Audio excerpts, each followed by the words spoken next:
the steel hook clamped around her bumper just as the emergency room doors swallowed her sister. Two officers smirked, slapping a ticket on the windshield of the car double parked in the ambulance zone. They didn't care about the medical emergency inside. They told her it was just a car, but with one phone call, she reached the governor. And by morning, both of their badges were gone. This is Dr. Aaliyah Vance. Tonight, she wasn't a surgeon on duty, but a sister racing against time. Her sibling was in the back seat, struggling to breathe. For a black woman in America, a hospital emergency room is already a place of heightened anxiety, where studies show pain and distress are too often dismissed. But the real crisis began the moment she stepped out of the car, because the two officers who met her didn't see a medical emergency. They only saw a procedural violation. And as they laughed at her protests, they had no idea who they were really dealing with. For Officers Dean Walsh and Mitch Carver, this was just another night on a coveted duty, hospital patrol. It was considered a soft post. Few high-speed chases, mostly administrative hassles, and a steady stream of people at their most vulnerable and compliant. They had a reputation at Metro General. Nurses privately called them the Ticket Twins. Their cruiser was a constant fixture in the ambulance lane, not for emergencies, but for what they called proactive compliance. But what they dismissed as procedure was part of a documented national pattern. A 2020 ProPublica investigation found hospital police forces in several major cities, including Cleveland and Chicago, disproportionately ticketed and cited black visitors. The very places people go for help had become sites of heightened police contact. For Aaliyah Vance, this wasn't an abstract statistic. It was a reality she navigated daily. As a trauma surgeon at a different hospital, she treated patients who'd been detained in ER parking lots, their medical care delayed by handcuffs. She'd seen the data within her own hospital network showing black patients waited longer for pain medication. The mistrust was systemic, and it was lethal. Tonight, that system collided with her personal life.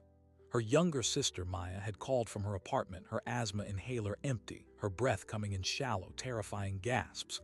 Aaliyah didn't call an ambulance. She knew the wait times in their neighborhood could be 30 minutes or more. She drove. The 15-minute trip felt like an eternity, with Maya's wheezing the only sound in the car. Every red light was a potential disaster. When she finally saw the glowing red ER sign, relief flooded her. She swung into the circular drive, parking right beside the ambulance bay doors. In her mind, there was no other option. This was the definition of an emergency. Officer Walsh saw it differently. He was a 23-year veteran with a particular disdain for what he called entitled civilians who thought rules didn't apply to them. His partner, Carver, was newer, eager to please. As Aaliyah helped her sister through the automatic doors, Walsh nodded to the tow truck already idling in the hospital's service alley. It was a well-rehearsed dance. The hook was on the car before Aaliyah even made it to the triage desk. When she rushed back out moments later, begging for just a minute to move the vehicle after her sister was stabilized, Walsh was already writing. The exchange was captured in fragments by a security camera and the shaky phone of a waiting family. "You can't park here, lady. It's for ambulances," Walsh said, not looking up from his pad. "My sister is having an asthma attack. She's inside right now." Aaliyah's voice was sharp with panic. "And an ambulance needs that spot," Carver chimed in, crossing his arms. "It's just a car. You can get it from the impound lot tomorrow." The phrase was deliberate, meant to minimize and belittle. But here's the thing about Dr. Aaliyah Vance. Her entire career was built on calm precision under extreme pressure. The panic in her eyes hardened into something else. She looked at their badge numbers, memorized them. Then she reached into her blazer pocket. Walsh expected a sob story, maybe a plea to talk to a supervisor. He was not prepared for what she said next. Her voice dropped, losing its desperate edge, becoming chillingly professional. "Officer Walsh, badge 417. Officer Carver, badge 502.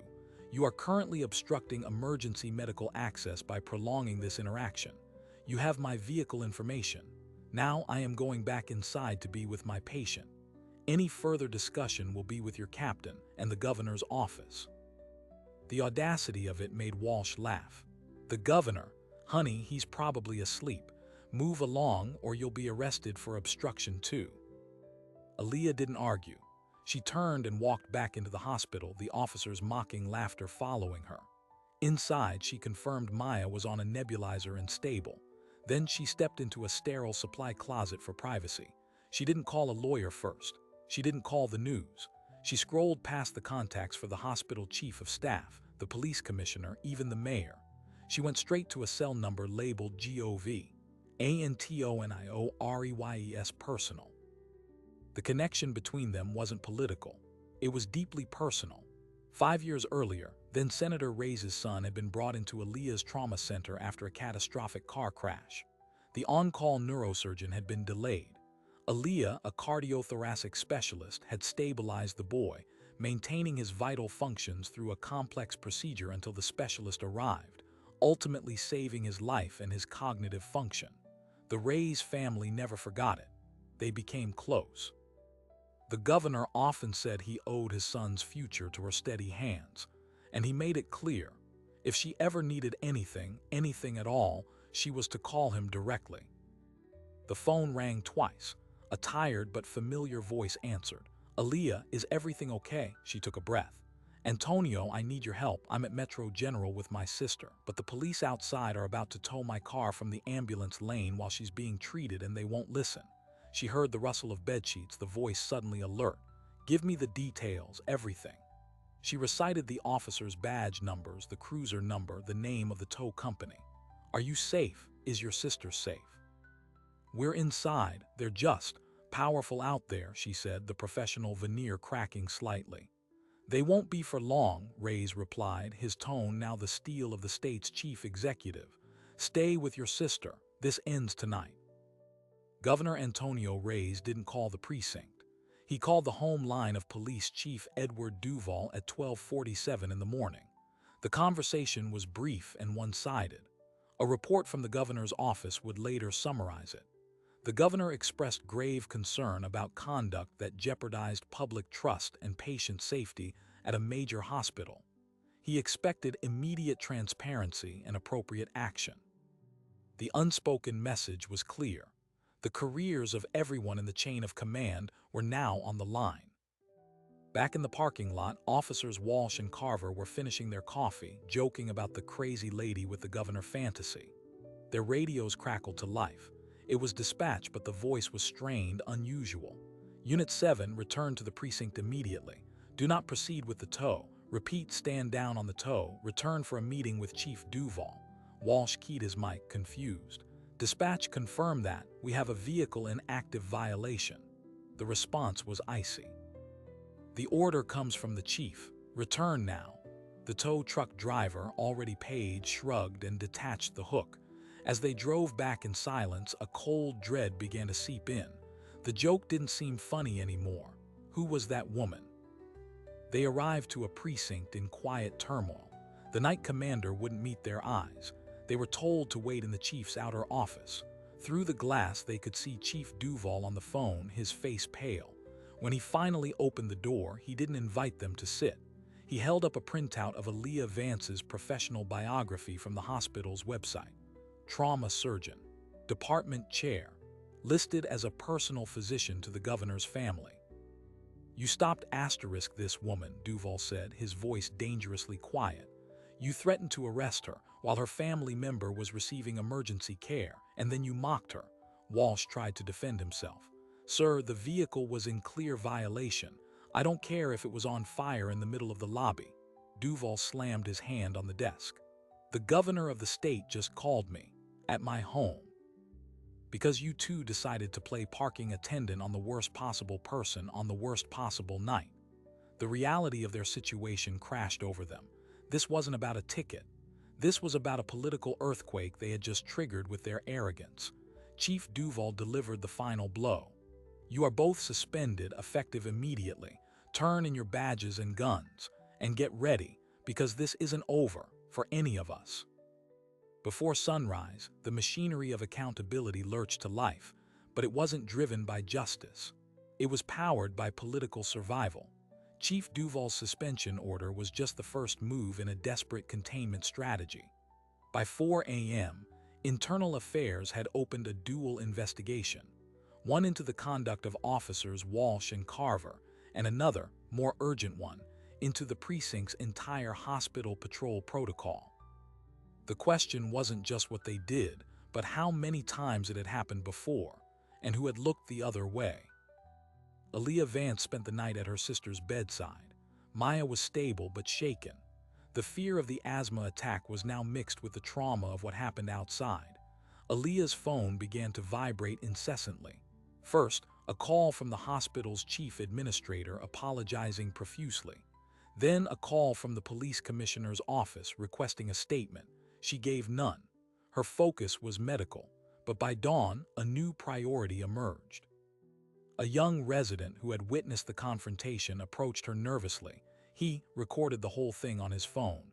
The video was crystal clear, the aggressive posturing, the dismissive laughter, the phrase, "It's just a car." Aaliyah watched it once, her face a mask of calm fury. She thanked him and copied the file. This was no longer a private incident. It was evidence. The story broke at 7 a.m. on the local news, not from a press release, but from a leak within the precinct. Metro officers suspended after confrontation with surgeon. The details were scant, but the implication of high-level intervention was clear. By 8 a.m., social media had found the edges of the story. A tweet from a nurse at Metro General mentioned a black doctor being harassed by police while her sister was in the ER. The hashtag #JustACar started trending locally by 9. This was the backlash Chief Duval feared, a public relations inferno that could consume his department. For officers Walsh and Carver suspended and stripped of their authority, the reality was a hollow, sickening freefall. Walsh sat in his darkened living room, ignoring calls from the police union. His 23 years of service meant nothing now. The governor, he kept circling back to those two words. How? Carver, the younger officer, was panicking. He called his union rep, his voice shaky. "We were just doing our job. The sign says no parking." The union representative, a gruff man named O'Malley, was blunt. "Your job ended the second the governor got involved. This is damage control now. Keep your mouth shut." But the real damage was already spilling beyond their control. At 10 a.m., the mayor held an emergency press conference.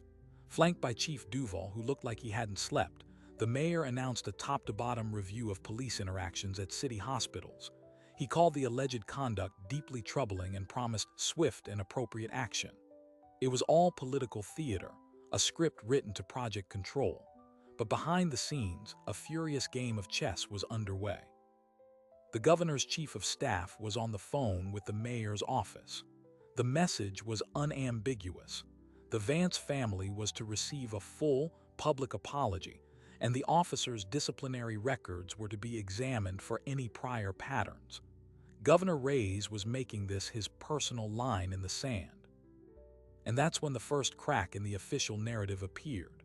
A veteran reporter for the city's investigative journal, digging through internal affairs summaries, found a footnote. 8 months prior, a black woman named Imani Jackson had filed a formal complaint against Officer Dean Walsh. The incident: he had issued her a ticket and threatened to have her car towed from the Metro General drop-off lane while she was collecting her mother, a cancer patient, after a chemotherapy session. The complaint alleged unprofessional conduct and discriminatory treatment. The result: closed, insufficient evidence. The investigating officer's name was redacted, but the closure code was one used for complaints dismissed by a supervisor's discretion. This changed everything. What looked like a shocking, isolated abuse of power now had a precedent, a pattern. The reporter, Sandra Lee, connected the dots. She tracked down Imani Jackson, who was initially afraid to speak, but the news of the suspension gave her courage. "He made me feel like a criminal," Jackson said in a recorded interview. "My mother was weak, leaning on me, and he was yelling about moving my car. I begged him. He just kept writing the ticket. I filed the complaint, but nothing happened. They made me feel like I was the one who was wrong." Sandra Lee now had a source, a prior incident, and a document. She published her story online at noon. The headline was a sledgehammer. Suspended officer had prior complaint for similar hospital incident. Complaint was dismissed. The article didn't just detail Jackson's case. It included the damning internal affairs code and posed the question the city was now asking: how many other complaints had been buried? The police union scrambled. O'Malley, the union rep, shifted his defense. It was no longer about the validity of the ticket. It was about a two-tiered system of justice. He went on a conservative talk radio show. My guys are being hung out to dry because a well-connected person made a phone call. Where's the due process? If this was anyone else, this wouldn't even be a story. This is about political correctness and the war on cops. This rhetoric found an immediate audience, fracturing the public response. The narrative was no longer clean-cut. It was becoming a cultural battleground. Aaliyah Vance, monitoring the news from the hospital, saw the union's defense and the emerging story about Imani Jackson. Her professional detachment evaporated. This wasn't about her anymore. It was about a system that routinely intimidated people at their most vulnerable and then buried the evidence. She called Governor Reyes again. Antonio, this is bigger. They've done this before. It's a pattern. The governor, already briefed on Sandra Lee's article, was ahead of her. I know. And we're going to find every single case. But Aaliyah, you need to be ready. They're going to come after you now. They'll say you used your connections, that you're privileged, that this isn't about race, it's about clout. He was right. By that afternoon, anonymous sources within the police department began whispering to sympathetic reporters. The new angle: Dr. Vance was a diva surgeon who thought the rules didn't apply to her. They hinted she was aggressive and entitled. The goal was to reframe the victim as the villain, to muddy the waters. But they made a critical mistake. They underestimated the testimony of the other people in the emergency room lobby that night. Sandra Lee, now working around the clock, found them. The family with the shaky phone video came forward publicly. The father said, "I saw a doctor trying to help her family. I saw two cops act like bullies. It was wrong." More importantly, she found the triage nurse who had been at the desk when Aaliyah rushed in. The nurse agreed to speak on the condition of anonymity, fearing retaliation from the hospital. Her account was devastating for the officer's defense. Dr. Vance wasn't aggressive. She was terrified. She said, "My sister can't breathe," and gave me the info. When she ran back out, it was to beg for time. I heard the officer say, "It's just a car through the doors." In an emergency room, we don't say it's just anything. Everything matters. The wall of official silence was crumbling under the weight of multiple witnesses. Chief Duval, under pressure from the mayor, the governor, and the erupting media scandal, was forced to make another move. He announced that Internal Affairs would proactively review all *citizen complaints against the hospital patrol unit over the past 5 years. It was a colossal undertaking, and a direct result of the Imani Jackson revelation. For the rank-and-file officers, this felt like a betrayal. Morale in the precinct plummeted. Whispers of a witch hunt spread. But the most significant turn happened in a quiet corner of the state capitol. Governor Reyes directed his Office of Constituent Affairs to create a dedicated hotline and email address. The ask was specific. If you or a family member had a similar experience with police at a hospital in the state, come forward. Your story would be documented and forwarded to the appropriate oversight agency.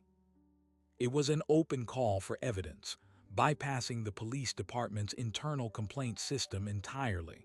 The response was slow at first, then a trickle, then a flood. The first major account to hit the governor's hotline didn't come from a civilian. It came from a former hospital security guard named Leo. He had worked at Metro General for 3 years before quitting in disgust.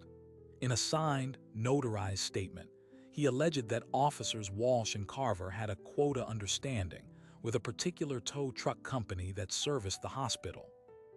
He claimed they would flag target vehicles, often older models, or drivers who appeared distracted or distressed, for aggressive ticketing and immediate towing, ensuring a speedy payout from the company.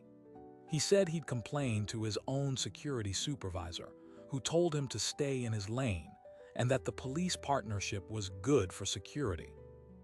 If Leo's allegation was true, this was no longer just about discrimination or poor conduct. This was about a potential criminal conspiracy, abuse of authority for financial gain. Sandra Lee received a copy of Leo's statement from a source in the governor's office. She now had the motive that tied the pattern together. It wasn't just bias. It was a side hustle. Her next story would not just escalate the scandal, it would detonate it. And she knew, as she prepared to publish, that the department would now have no choice but to fight back with everything it had. The battle lines were no longer drawn around a parking ticket. They were drawn around the soul of the institution itself. Sandra Lee's story landed with the force of a subpoena. Suspended officers had financial arrangement with tow company, whistleblower alleges. The article laid out Leo's claims in meticulous detail, linking the officers' aggressive ticketing to kickbacks from Speedy Tows. It was the missing piece, a profit motive that transformed random cruelty into a deliberate scheme. The public reaction was immediate and volcanic. The hashtag Towgate started trending nationwide. City council members who had been cautiously silent now demanded hearings. The mayor's office announced, through gritted teeth, that the investigation was being referred to the state attorney general. For the police union, this was a five-alarm fire. O'Malley's two-tiered justice defense now looked like a smokescreen for corruption. He held an emergency press conference, red-faced and defensive. These are baseless allegations from a disgruntled former security guard with an axe to grind. This is a character assassination of two officers who can't defend themselves. But the damage was done. The narrative had permanently shifted from a he said, she said, about a parking ticket to a potential criminal conspiracy. The state attorney general, an elected official with her own ambitions, saw both crisis and opportunity. She impaneled a special grand jury to examine evidence of systematic corruption within the Metro General Police Patrol. Subpoenas flew to the tow company's financial records, to the precinct's duty rosters, to the officers' personal bank accounts. The scope was no longer two rogue cops. It was the entire ecosystem they operated in. But the department's counterattack was already in motion. It came not at Aaliyah directly, but through bureaucratic suffocation. The hospital's administration, feeling intense pressure from the police union and worried about their own liability, scheduled a mandatory meeting with Aaliyah. The head of human resources and the chief of staff sat across from her in a sterile conference room. They were polite, painfully so. They expressed sympathy for her ordeal. Then they slid a document across the table. It was a draft press statement, ostensibly from the hospital, praising Dr. Vance's medical excellence, but characterizing the incident as an unfortunate misunderstanding between dedicated public servants and a distressed family member. It urged healing and moving forward. Aaliyah read it once, then pushed it back. "I won't sign this. There was no misunderstanding, and I'm not distressed, I'm right," the chief of staff sighed. "Aaliyah, we're on your side, but this controversy is affecting hospital operations. Donations are down. The police union is threatening to slow-walk all non-emergency responses to our campus. We need this to end." It was a soft threat wrapped in concern. They wanted her to be a team player, to let the internal processes work, to be quiet. She refused. That night, the first piece of opposition research hit the conservative blogosphere. An anonymously sourced article dredged up a 5-year-old malpractice lawsuit against Aaliyah that had been dismissed before trial. The headline screamed, "Doctor who called governor has checkered past." The article twisted the facts, implying she was a problematic surgeon who used connections to avoid consequences. It was a classic smear, designed to chip away at her pristine public image. The police union's allies were now on offense. Governor Reyes called her furious. "They're playing the dirtiest game in the book. We need to get ahead of this." He offered the full resources of the state's communications team, but Aaliyah had a different idea. "They want to make this about me, about my character. We need to make it about the people who don't have a governor on speed dial." She gave Sandra Lee access to the dozens of responses that had poured into the governor's hotline, not just names, but stories. And the stories were horrific. a man whose father had died of a heart attack in the car while he was arguing with an officer over a parking ticket at a different hospital. A young mother ticketed and detained for 20 minutes while her toddler with a high fever cried in the back seat. An elderly couple, both with mobility issues, forced to walk 3 blocks from an impound lot after their car was towed from a patient loading zone. Each story shared the same DNA: vulnerability met with robotic enforcement, empathy replaced by procedure, and a crushing sense of powerlessness. Sandra Lee published a follow-up piece, Not an Isolated Incident: The Human Toll of Hospital Parking Enforcement. It featured 3 of the most devastating accounts, anonymized but visceral. It included a damning statistic her research had uncovered. Over 70% of complaints about the hospital patrol unit over 5 years were filed by Black or Latino residents, despite making up only 35% of the city's population. The evidence of discriminatory impact was now statistical, not just anecdotal. This data hit the police department like a torpedo below the waterline. It undermined every claim that this was about rules are rules. It pointed squarely at bias policing. The Federal Department of Justice, monitoring the situation, formally opened a preliminary inquiry into possible civil rights violations. The local scandal had just gone federal. Amid this maelstrom, the tow truck company, Metro Rapid Tow, decided to cut a deal. Faced with a grand jury subpoena for all financial records and the imminent collapse of their city contracts, the owner, a man named Vince, walked into the Attorney General's office with his lawyer. He offered full cooperation in exchange for immunity from prosecution. What he provided was a ledger, not digital but an old-fashioned, grease-stained notebook. This ledger contained handwritten entries going back 4 years. It listed license plates, locations, times, and officer badge numbers. Next to each entry was a dollar amount, usually between $50 and $200, marked as a response bonus. The badge numbers next to the most frequent, most lucrative tows from Metro General, 417 and 502, Walsh and Carver. But they weren't alone. The ledger listed 7 other badge numbers with regular entries. The corruption wasn't a partnership, it was a network. The Attorney General now had a roadmap. The financial motive was confirmed in ink and paper. The special grand jury immediately issued indictments, not just for Walsh and Carver, but for the other 7 officers, and for Vince, the tow company owner, for commercial bribery. The charge was a pattern of racketeering. The morning perp walk was a media circus. 9 officers, hands cuffed behind their backs, being led into the courthouse. The image shattered the department. Chief Duval resigned that afternoon. The mayor accepted it with regret. The union was silent, its credibility obliterated. It seemed like total victory. But in the rubble, a more dangerous force was mobilizing. The rank-and-file officers who had nothing to do with the tow scheme felt besieged. The federal inquiry, the constant negative headlines, the indictments of their colleagues, it felt like a war on the entire police force. A blue flu sick-out was rumored. Patrols in certain neighborhoods slowed to a crawl. The political cost of the scandal was now becoming a public safety crisis. And Officer Dean Walsh, sitting in his lawyer's office, facing felony charges and the ruin of his life, made a decision. If he was going down, he wouldn't go alone. Through his lawyer, he sent a message to the Attorney General. He was willing to plead to a lesser charge.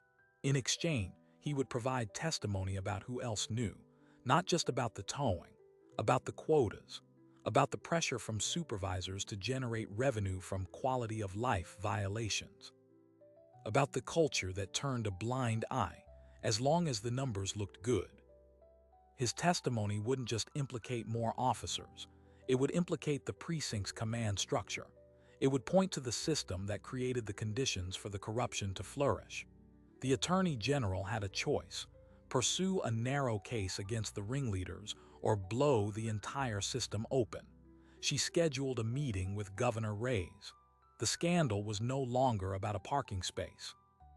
It was about the soul of the city's police force, and the coming confrontation would determine whether real reform was possible, or if the walls would simply close ranks once more. The Attorney General took the deal. In a secured conference room with cameras rolling and a stenographer present, Officer Dean Walsh spent 8 hours dismantling the system he had once upheld. His testimony was cold, detailed, and devastating. He described unofficial quotas for tickets around the hospital, pressure from sergeants to keep compliance numbers high, and the unspoken understanding that certain drivers, those who seemed overwhelmed, unfamiliar with the area, or unlikely to complain, were easy targets. He named names. Not just the other officers in the tow scheme, but 2 lieutenants and a captain who had routinely dismissed citizen complaints, marking them unfounded without investigation.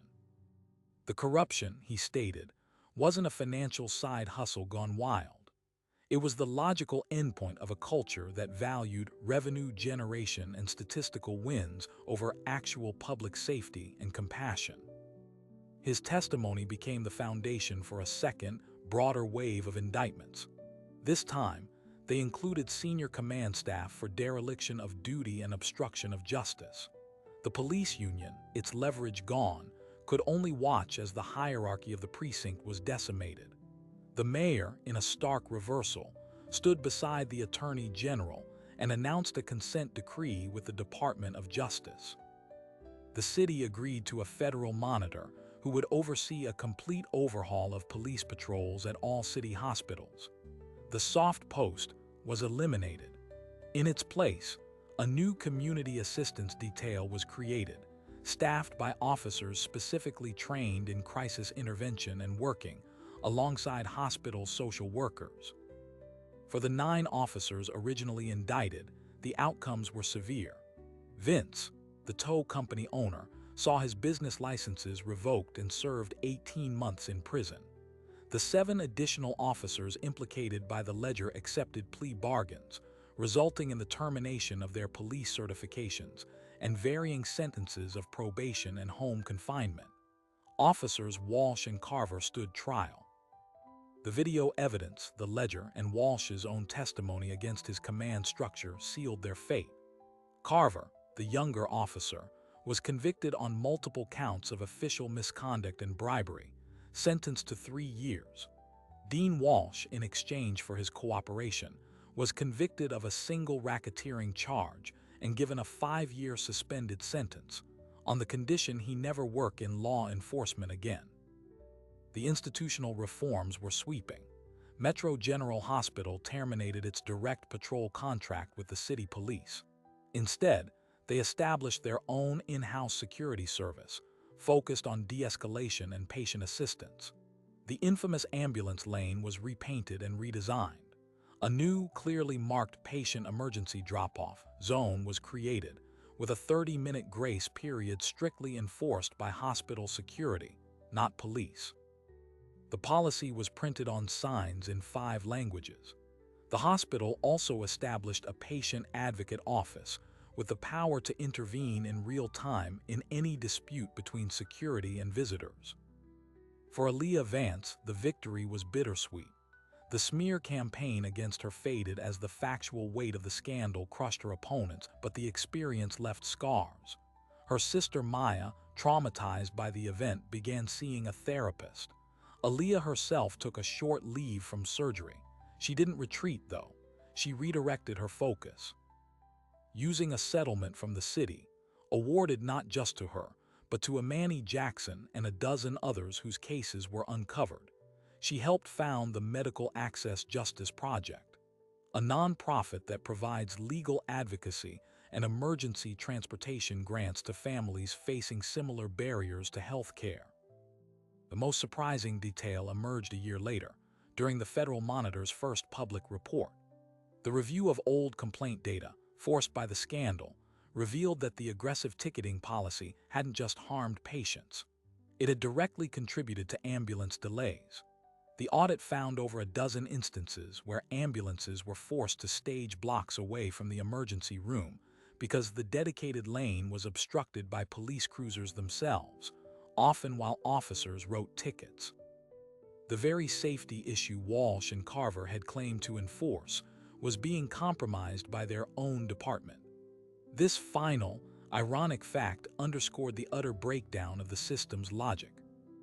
Governor Antonio Reyes, facing re-election, saw his approval ratings soar in urban areas but plummet in more conservative, law-and-order districts. He framed the scandal as a necessary cleansing, a story of systemic failure corrected by courageous whistleblowers and impartial justice. He won, narrowly. The election was seen as a referendum on the reforms themselves. On a crisp autumn morning, Aaliyah returned to Metro General not as a victim but as a guest of honor. The hospital was dedicating a new garden courtyard for patients and families. At the center was a plaque. It didn't mention the scandal by name. It read, "A place of peace. For every family seeking care, may you find compassion here." As she stood there, a young mother rushed through the new drop-off zone, clutching a coughing child. A hospital security guard in a bright blue jacket, not a police uniform, quickly opened the door for her, then directed her car to a temporary holding area. No yelling, no ticket, just assistance. It was a small moment, but for Aaliyah, it was the entire point. The story that began with a hook clamping onto a bumper in the dark ended not with a single victory, but with a rewritten protocol. The officers were suspended by morning, yes, but the true payoff took longer. It took testimony, courage from strangers, and a painful examination of how a system designed to protect could become so distorted. It proved that even the most entrenched patterns could be broken, not by a single phone call, but by the relentless, collective demand for accountability that phone call ignited. The system had bent to the will of one woman's resolve, and in doing so, was forced to straighten itself out for everyone else. The story of what happened at Metro General that night became a blueprint for how a single moment of injustice, when met with unwavering resolve and leveraged with strategic truth, can fracture an entire corrupt system. It proved that the most powerful tool against institutional failure isn't always a loud protest. Sometimes, it's a quiet, precise phone call, backed by evidence, and an absolute refusal to accept the premise that you are powerless. This case laid bare a dangerous paradox. Systems of authority, like hospital police patrols, are created with a purpose, to ensure order and safety. But without transparency, without robust civilian oversight, and without a culture that values compassion over compliance, that purpose can become inverted. The protectors can become predators. The rule enforcers can become the greatest violators of the public trust. The tow truck ledger wasn't just a record of payments. It was a ledger of moral bankruptcy, tracking the conversion of public vulnerability into private profit. For every Imani Jackson who was silenced, for every family whose complaint was filed away as unfounded, the victory here is a form of belated justice. It sends a clear message to every institution. The patterns you hide will eventually find the light. The data you ignore will become your indictment. And the people you dismiss just might have a direct line to the one person who can hold you accountable. But the lingering question this story leaves us with is not about this one city or this one hospital. It's a question about proximity to power. Aaliyah Vance had a unique asset, a personal connection to the state's highest authority. That connection acted as a circuit breaker, tripping a system that was otherwise designed to insulate itself. So we must ask, what happens to everyone who doesn't have that number in their phone? What is the mechanism for justice when the governor isn't a personal friend? The true test of the reforms born from this scandal won't be how they function for the well-connected, but how they protect the anonymous, the ordinary, the people whose names will never make headlines. The reforms, the federal monitor, the new training, the patient advocates, are all steps toward building a system that doesn't require a heroic exception to function justly. They are an attempt to hardwire empathy and accountability into the institution's daily operations. Their success will be measured in silent, uneventful moments. A security guard offering directions instead of threats, a family finding a parking space without fear, an ambulance lane remaining clear. This is the ultimate lesson. Change rarely happens from within a comfortable status quo. It is forced by friction, by a collision between an immovable object and an unstoppable force. In this story, the immovable object was a corrupt, self-policing protocol. The unstoppable force was the truth, armed with evidence and delivered with unshakable conviction. That collision created the energy that rebuilt something better. If you found this deep dive into power, accountability, and systemic change compelling, make sure to subscribe. We bring you the untold stories behind the headlines, where the battle between individuals and institutions reveals the true fabric of our society. Your subscription ensures you don't miss the next investigation. Thanks for watching.